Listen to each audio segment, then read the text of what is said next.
연일 추운 날씨 속에서도 이 기도의 자리에 나오신 모든 분들을 환영하고 축복합니다. 주님의 은혜가 우리 가운데 임하셔서 우리의 마음 가운데 주께서 주시는 복과 평강이 흘러넘치기를 간절히 소망합니다. 시편의 저자 중 아마 제일을 뽑자면 두 사람일 겁니다. 다윗 그리고 솔로몬, 이 둘 중 한 사람을 아마 꼽게 될 겁니다. 그만큼 이 이스라엘의 새 왕조의 시작을 연 다윗과 그의 아들 솔로몬은 하나님과 동행했을 때 그들의 이 고백은 심금을 울리는 고백, 그런 고백들이 참 많이 나왔던 것 같습니다. 근데 오늘 시편의 표제어를 제가 특별히 함께 또 싣고 읽어보았는데 다시 한번 볼까요? 다윗이 굴에 있을 때에 지은 마스길 곧 기도라고 이렇게 되어 있습니다.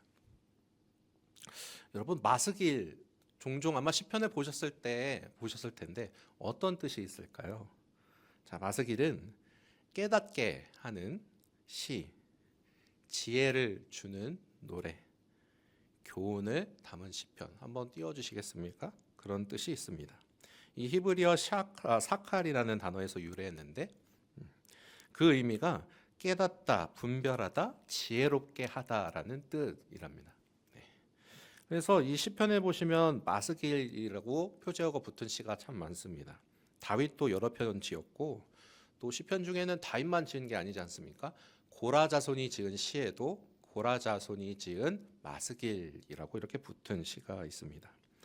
아마 이제 올해도 계속 이어서 통독을 하고 계실 텐데 통독하실 때 표제어에 마스길이라고 보시면 이 시는 그냥 감정의 노래, 그냥 음률을 따라서 그냥 노래를 지은 것이 아니라 듣는 사람으로 하여금 생각하고 또 깨닫게 하는 시라는 그런 의미가 있으니까 어떤 의미를 담았는지 한번 깊이 묵상하시면서 보시면 더 은혜가 풍성할 줄로 믿습니다. 그런데 오늘 시를 보시면 아마 공감하실 겁니다. 우리는 다윗이 어떤 삶을 살았는지 모두 잘 알지 않습니까? 다윗이 사울을 피해 긴 시간 도망 다녔다는 사실을 잘 압니다. 오늘의 상황은 동굴의 끝에서 이렇게 숨죽이고 있는 그런 다윗. 그 다윗을 향해 사울이 지금 칼을 빼들고 이놈 어디 있나 하고 계속해서 추격해서 끝까지 들어오는 그런 장면입니다. 다윗이 동굴에서 숨죽여 부르짖은 이 아주 개인적인 기도인데도 제목에 굳이 왜 마스길이라고 붙었을까요? 아마도 이 시는 다윗이 썼지만 시편을 편집한 이제 후대 이 저자가 이 기도는 다윗의 개인의 하소연으로 끝나지 않고 후대의 성도들이 배워야 할 기도다라고 생각해서 아마 이렇게 마스길이라고 이렇게 편집자의 의중이 들어가지 않았을까 저는 생각을 해보는데요. 다윗과 같이 이 동굴 같은 상황 속에서도 돕는 사람 하나 없는 그럴 때에도 말문이 정말 턱 하고 막혀서 말이 안 나올 만한 그럴 때에도 심지어 말은 조금 나오더라도 어버버 하면서 정말 말이 엉키는 그런 상황 가운데 놓일지라도 후대의 성도들이여 이렇게 하나님께 기도하십시오라고 교훈을 담은 시가 바로 오늘 142편이라는 그런 뜻이 되겠습니다. 그렇다면 이 다윗에게 이 동굴은 어떤 동굴이었을까요? 삶이 끝이 날 듯 말 듯 그 아슬아슬한 찰나에 아마도 그의 지난 시간들이 아마 주마등처럼 지나가지 않았을까 한번 상상해 봅니다. 이대로는 끝낼 수 없어. 내가 여태까지 어떻게 아등바등 살아왔는데 억울함이 쌓여서 울분이 가득했던 그 찰나의 그 잠깐의 순간이 가득한 그 자리, 사람들에게 모두 버림받은 자리, 인생의 한치 앞이 보이지 않는 그 자리가 아마 그 동굴이지 않았을까 싶습니다. 그런 상황 가운데 다윗이 오늘 3절에 이렇게 고백합니다. 내 영이 내 속에서 상할 때에도 주께서 내 길을 아셨나이다. 사람은 몰라도 하나님은 다윗의 길을 아셨습니다. 동굴은 다윗의 시선 속에서도 막다른 길이었지만 하나님께서는 이미 알고 계신 아주 유일한 루트였습니다. 제가 예전에도 한번 말씀드린 적이 있는데 요즘에는 좀 시들해졌지만 저는 마블의 히어로 영화를 예전에 참 많이 봤었습니다. 어벤져스에 나오면 이 엔드게임이라는 영화에서 아이언맨이 야 이렇게 되는 게 맞아 라고 닥터 스트레인지한테 물어보니까 스트레인지가 아무 말도 안 하고 딱 이럽니다. 보신 적이 있으실지 모르겠습니다. 그는 말없이 손가락 하나를 보이면서 타임스톤을 이렇게 적인 타노스에게 딱 넘겨주는 그런 장면이 나옵니다. 우리 인생도 마찬가지 않을까 싶습니다. 혹시 지금 이 순간 우리가 깊은 동굴, 어두컴컴한 동굴에 놓여 있다면 그 동굴이 자이나 또는 타이나 아니면 시험 가운데 내가 놓였거나 왜 그렇게 되었는지와 상관없이 우리는 이걸 기억해야 됩니다. 어떤 것이냐? 하나님이 여러분의 시간을 알고 계신다는 사실입니다. 하나님께서 모르시는 시간이 아니기에 하나님은 답을 알고 계십니다. 나는 지금 어떤 동굴 가운데 그 동굴 가운데서 혼자 해결할 수 없어서 갇혀 있는 그 상황 가운데서도 하나님은 유일한 루트, 그 길을 알고 계신다는 사실을 우리는 잊어서는 안 되겠습니다. 그때 다윗은 숨지 않고 어떻게 반응했습니까? 바로 하나님께 쏟아놓습니다. 속으로 삼키면서 숨기지 않고 그가 반복해서 뱉은 말이 있습니다. 한번 보여주십시오. 부르짖어, 호소하여, 그리고 토로하며. 본문을 다시 보시면 2절에 토로하며 라고 되어 있고요.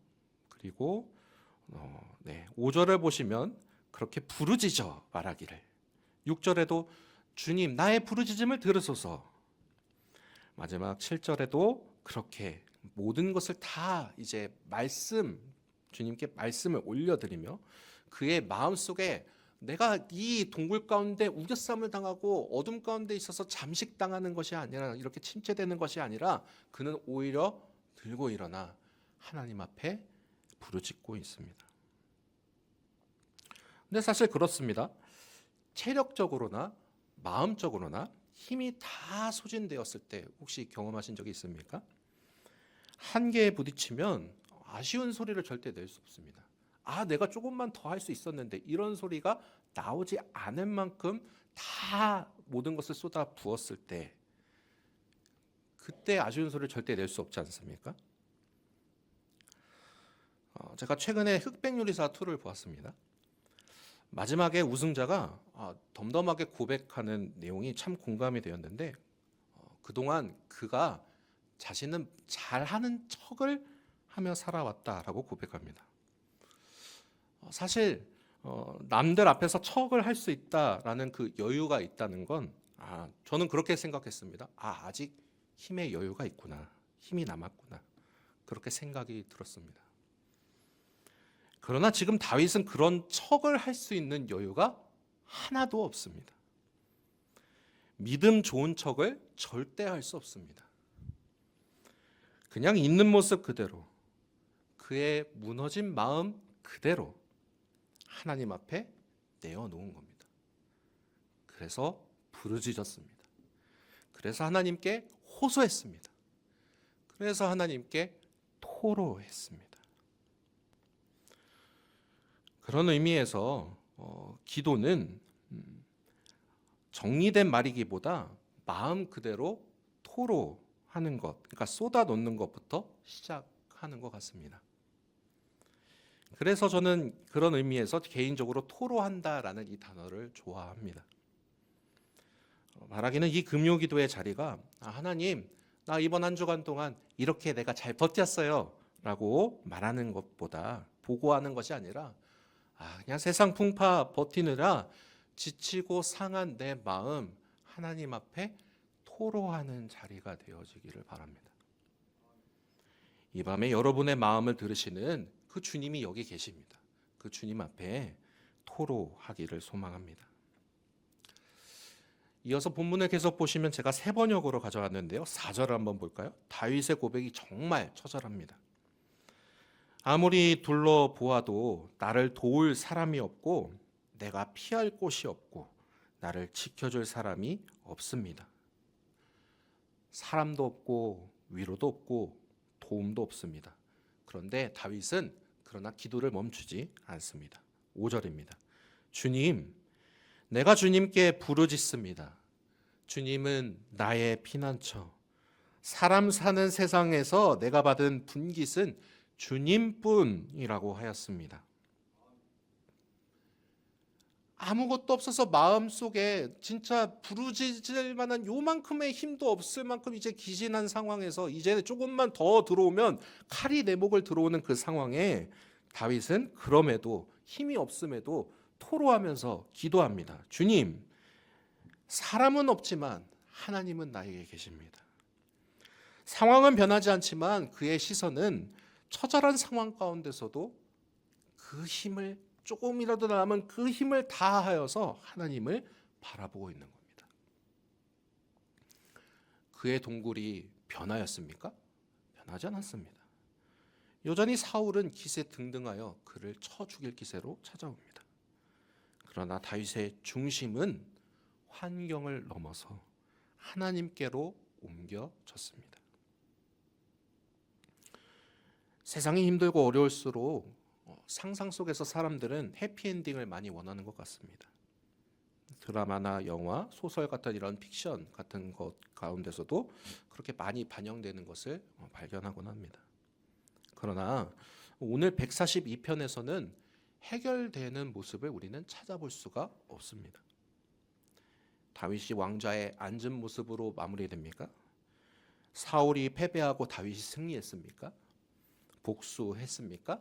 전혀 찾아볼 수 없습니다. 그러나 다윗은 이렇게 마지막에 고백합니다. 7절을 보십시오. 내 영혼을 감옥에서 끌어내 주셔서 주님의 이름을 찬양하게 해 주십시오. 주님께서 내게 넘치는 은혜를 베푸시니 의인들이 나를 감싸 줄 것입니다.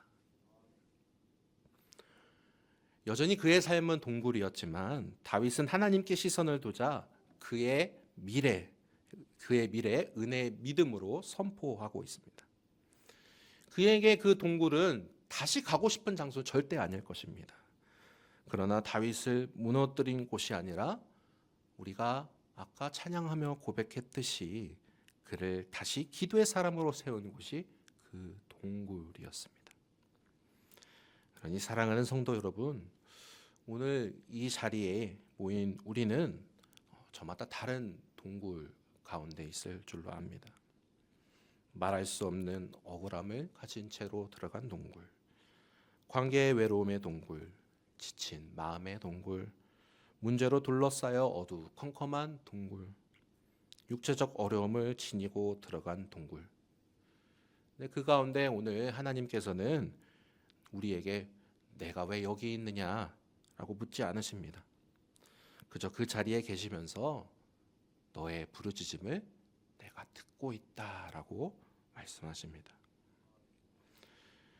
시편 142편 이 마스길은 다윗이 어떻게 잘 버텼다라고 말하는 것이 아니라 무너진 자리 가운데서 그 자리에서 어떻게 하나님께 나아갔는지 우리에게 깨달음을 주는 시입니다. 바라기는 오늘 우리가 드리는 기도도 언젠가는 누군가에게 마스길이 되어지기를 소망합니다.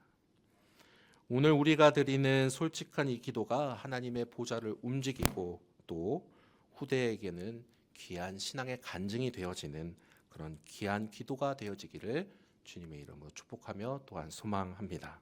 함께 기도하겠습니다. 하나님 감사합니다. 동굴 같은 시간을 지나고 있는 저희를 외면하지 않으시는 하나님을 이 시간 신뢰합니다. 우리의 정리되지 않은 마음, 있는 모습 그대로 숨김없이 주 앞에 쏟아놓게 하시고 사람이 아닌 주님을 나의 피난처로 붙들게 하옵소서. 아직 해결되지 않았어도 주께서 은혜 베푸실 것을 믿음으로 선포하게 하옵소서. 예수 그리스도의 이름으로 기도드리옵나이다.